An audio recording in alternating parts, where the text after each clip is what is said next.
Police મહાનિરીક્ષક border range Bhuj Chirag કોરડિયાના વાર્ષિક ઇન્સ્પેક્શન દરમિયાન લોકસંવાદ કાર્યક્રમ પૂર્વ કચ્છ પોલીસ અધિક્ષકની કચેરી ખાતે યોજાયો હતો। પોલીસ અધિક્ષકની કચેરી ખાતે પોલીસ મહાનિરીક્ષક ચિરાગ કોરડિયા, પૂર્વ કચ્છ પોલીસ અધિક્ષક સાગર બાગમાર, ડીવાયએસપી મુકેશ ચૌધરી, ડીવાયએસપી સાગર સાંબળા, પ્રોબેશનલ ડીવાયએસપી પરેશ રેણુકાના અધ્યક્ષસ્થાને લોકસંવાદ કાર્યક્રમ યોજાયો હતો, જેમાં કચ્છ જિલ્લા પંચાયત પ્રમુખ જનકસિંહ જાડેજા, ગાંધીધામ ધારાસભ્ય માલતીબેન મહેશ્વરી, ગાંધીધામ ચેમ્બર પ્રમુખ મહેશ પૂંચ સહિત વિવિધ સંસ્થાના તેમજ રાજકીય અને સામાજિક આગેવાનો તથા પત્રકારો ઉપસ્થિત રહ્યા હતા। લોકસંવાદમાં નગરજનોએ રજૂઆત કરી હતી કે ગાંધીધામની ટ્રાફિક તેમજ ધૂમ સ્ટાઇલ બાઇક ચાલકોને અંકુશમાં રાખવા જોઈએ। તમામ આગેવાનોએ સામૂહિક સૂર વ્યક્ત કરતા જણાવ્યું કે ગાંધીધામમાં સર્વે સમાજો વચ્ચે કોમી એકતાભર્યું વાતાવરણ છે। આ લોકસંવાદ કાર્યક્રમમાં ગુજરાત રાજ્યના અલગ અલગ જિલ્લાઓના મંદિરોમાં ચોરી અને લૂંટના કુલ 34 ગુનાઓને અંજામ આપનાર રાજસ્થાન રાજ્યની ગરાસિયા ગેંગના સાગરીતોને ઝડપી પાડવા બદલ પૂર્વ કચ્છ પોલીસને અભિનંદન પાઠવવામાં આવ્યા હતા। પોલીસ મહાનિરીક્ષક ચિરાગ કોરડિયાના હસ્તે રિકવર કરેલ મુદ્દામાલ કાનમેર ગામના આગેવાનોને પરત સોંપવામાં આવ્યો હતો। પોલીસ દ્વારા ગેંગને ઝડપી પાડવા બદલ કાનમેર ગ્રામ પંચાયત સરપંચ રામભાઈ ભાટી, કાનમેર તાલુકા સદસ્ય કલુભા જાડેજા, તાલુકા સદસ્ય દિલીપભાઈ, માજી સરપંચ મેઘજીભાઈ સોલંકી, માજી તાલુકા સદસ્ય બાબુભાઈ ડોડિયા, ભીખાભાઈ ભાટી, રામદેવજી જાડેજા દ્વારા પોલીસ મહાનિરીક્ષક, પૂર્વ કચ્છ પોલીસ અધિક્ષક અને સમગ્ર પૂર્વ કચ્છ પોલીસ ટીમનો આભાર વ્યક્ત કરવામાં આવ્યો હતો। પોલીસ મહાનિરીક્ષકે અભિપ્રાયમાં આજકાલના યુવાનોમાં વ્યસનનું પ્રમાણ વધારે હોવાનું જણાવી લોક પ્રશ્નો ઉકેલવા ખાતરી આપી પૂર્વ કચ્છ પોલીસ સ્ટાફ અને નગરજનોને સહકાર આપવા બદલ અભિનંદન પાઠવ્યા હતા। કાર્યક્રમનું સંચાલન ડીવાયએસપી અલ્પેશ રાજગોર તથા આભાર વિધિ ડીવાયએસપી મુકેશ ચૌધરી દ્વારા કરવામાં આવી હતી। રિપોર્ટ ભારતી માખીજાણી, ગાંધીધામ। પૂર્વ કચ્છ જિલ્લાનું વાર્ષિક ઇન્સ્પેક્શન હતું। આ વાર્ષિક ઇન્સ્પેક્શનના અનુસંધાને એક લોકસંવાદનો કાર્યક્રમ રાખવામાં આવ્યો હતો। પૂર્વ કચ્છ જિલ્લામાંથી અલગ અલગ અગ્રણીઓ, નાગરિકો, સંગઠનના અગ્રણીઓ, પત્રકાર મિત્રો ઉપસ્થિત રહ્યા।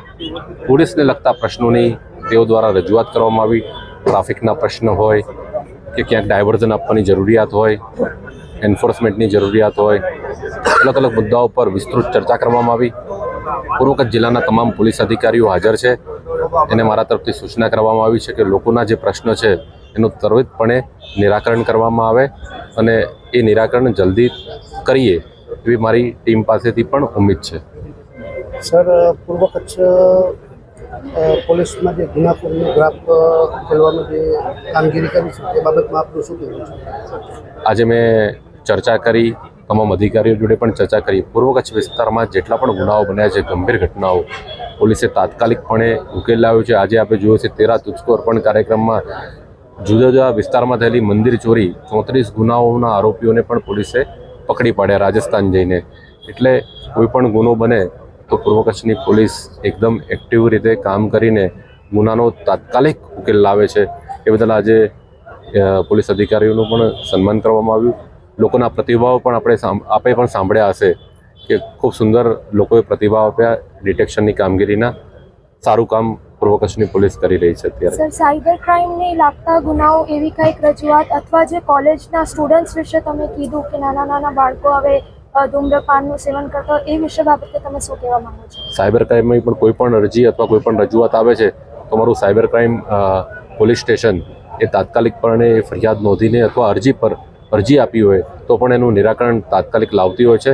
સાથે જે તમે કહો છો રજૂઆત થઈ, સ્કૂલના બાળકો, સ્કૂલની આજુબાજુ 100 મીટરની ત્રિજ્યામાં ગુટખાનું અથવા તમાકુનું વેચાણ ના થવું જોઈએ। મેં જાહેર મંચ પરથી પણ આપણે જોઈ સૂચના તમામને આપી છે કે આ બાબતે અઠવાડિયાની અંદર જ મને રિઝલ્ટ આપવામાં આવે। તમામ સ્કૂલો અને કોલેજોનો સર્વે થઈ જાય। દારૂનું દૂષણ બહુ વધી ગયું છે, ઇંગ્લિશ અને દેશી, એ બાબતે પણ મારા તમામ અધિકારીઓને મેં સૂચના આપી છે કે કડકમાં કડક કાર્યવાહી કરવામાં આવે અને કોઈ પણ પ્રકારના દૂષણને ચલાવી નહીં લેવામાં આવે એવી તમામ અધિકારીઓને પણ આજે સૂચના આપવામાં આવી છે। સર, પૂર્વ કચ્છમાં વિશ્વ પ્રસિદ્ધ ધોળાવીરા અને આંતરરાષ્ટ્રીય સરહદે આવેલી છે, તો એ સરહદી વિસ્તારમાં પોલીસ અને બોર્ડર સુરક્ષા સાથે તાલમેલ કેવો છે? સરહદી વિસ્તારની અંદર BSFની સાથે પોલીસનું વિભાગનું સમન્વય ખૂબ જ સારું છે। ત્યારબાદ એક અખંડ ભારત પોલીસ મિત્ર યોજના લોન્ચ કરવામાં આવી છે, જેમાં સરહદી વિસ્તારમાં રહેતા જવાનો સરહદી વિસ્તારમાં જેટલા પણ યુવાનો છે આપણા, એ પોલીસના સંપર્કમાં નિયમિત હોય છે અને પોલીસ સાથે માહિતીનું આદાન પ્રદાન પણ કરતા હોય છે. એટલે સરહદી વિસ્તારમાં પણ જેટલા પણ ગામડાઓ છે એ ગામડાઓ માટે પણ અમે અમારી અલગ યોજના મારફતે અમે ધ્યાન રાખતા હોઈએ છીએ. સર, ખનીજ માફિયાઓ એમાં ઘણી રજૂઆત છે ખનીજ માફિયાઓની, એ બાબતે શું કહેવાનું? આપણે જોયું છે કે એ બાબતે ખાણ ખનીજ ડિપાર્ટમેન્ટ, એમનું ફ્લાઇંગ સ્ક્વોડ અથવા તો એ લોકો ખૂબ જ મહેનત કરી રહ્યા છે, પકડી રહ્યા છે. સાથે પોલીસની પણ જ્યારે પણ મદદ માંગે છે ત્યારે પોલીસની ટીમ પણ ત્વરિત પહોંચીને એમની મદદ કરતી હોય છે અને એ બાબતે એ લોકો પણ કાર્યવાહી કરી રહ્યા છે. સાહેબ તરીકે ટીમ ઉપર હુમલા થઈ રહ્યા છે. જે હમણાં જ આજે આપણે જાણ્યું હશે કે 2 દી પહેલાં જે ટીમ રાજકોટ હતી એના ઉપર હુમલો થયો હતો, એના વિશે આપ શું કહેવાનું? એ લોકોએ ફરિયાદ ગઈકાલે દાખલ કરાવી છે, એટલે અધિકારીશ્રીને સૂચના આપી છે કે ફરિયાદની બાબતે તાત્કાલિક એક્શન લઈ આરોપીઓની ધરપકડ કરવામાં આવે.